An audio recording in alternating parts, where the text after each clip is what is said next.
नमस्कार प्रिय विद्यार्थियों, आज हम बीएस द्वितीय वर्ष के हिंदी साहित्य विषय के प्रथम प्रश्न पत्र में आचार्य केशव के एक महत्वपूर्ण छंद को व्याख्या सहित समझने का प्रयास करेंगे। आचार्य केशव रीतिकाल के प्रसिद्ध कवि और आचार्य हैं, जिन्हें हमारे सिलेबस में लगाया गया है। उनके द्वारा रचित महत्वपूर्ण काव्य रचना रामचंद्रिका है और उसी रामचंद्रिका के पंचवटी प्रसंग का यह जो छंद है, यह हमें पढ़ना है। प्रस्तुत पद पंचवटी वन वर्णन से संबंधित है। इसमें पंचवटी की प्राकृतिक सूक्ष्मा का, प्राकृतिक सौंदर्य का बहुत ही मनोहारी वर्णन किया गया है। तो छंद इस प्रकार है कि फल फूलनि पूरे, तरुवर रूरे, कोकिल कुल कलरव बोले, अतिमत्त मयूरी पियरस पूरी, वन वन प्रति नाचती डोले,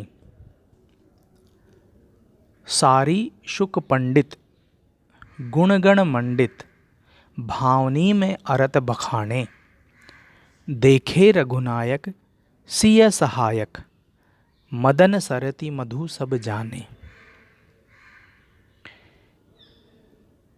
प्रस्तुत पद पंचवटी की प्राकृतिक शोभा को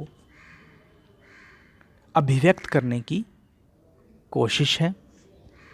आइए इसको अर्थ सहित समझने का यत्न करते हैं कि फल फूलन पूरे तरुवर रूरे, कि वो जो वन क्षेत्र है, जो पंचवटी तपोभूमि है, वह तरुवर रूरे, वृक्षों से भरी पूरी है।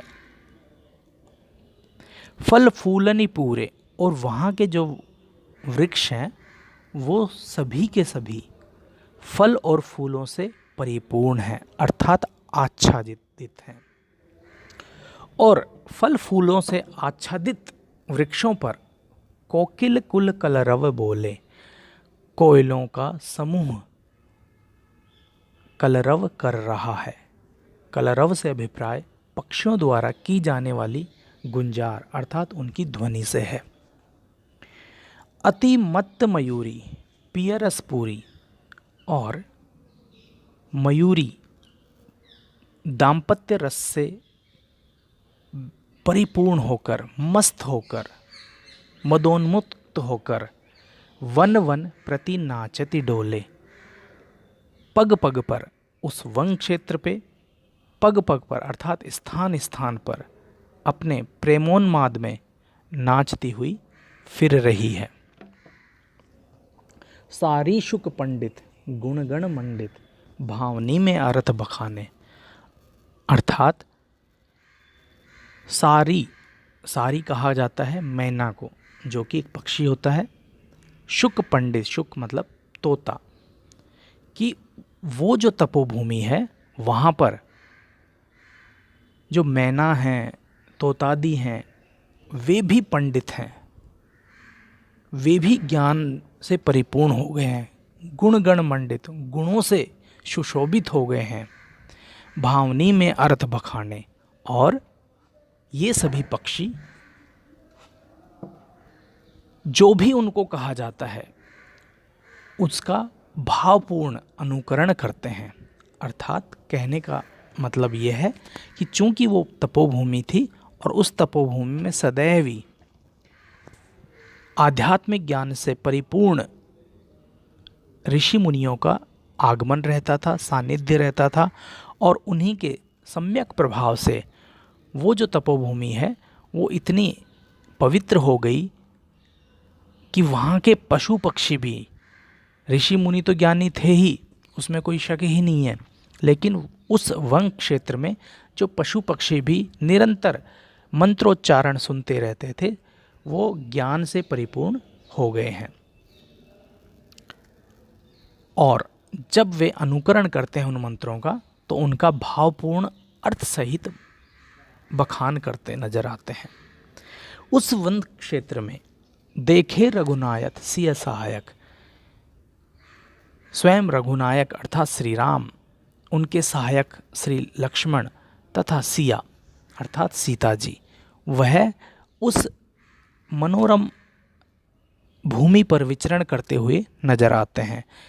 उनकी शोभा को देखकर ऐसा प्रतीत होता है कि मानो मदन सरति मधु सब जाने, सबको यह आभास होता है कि मानो स्वयं कामदेव अपनी पत्नी रति को लेकर और मधुमास में अर्थात वसंत ऋतु में उस क्षेत्र में, उस वन क्षेत्र में विचरण कर रहे हैं।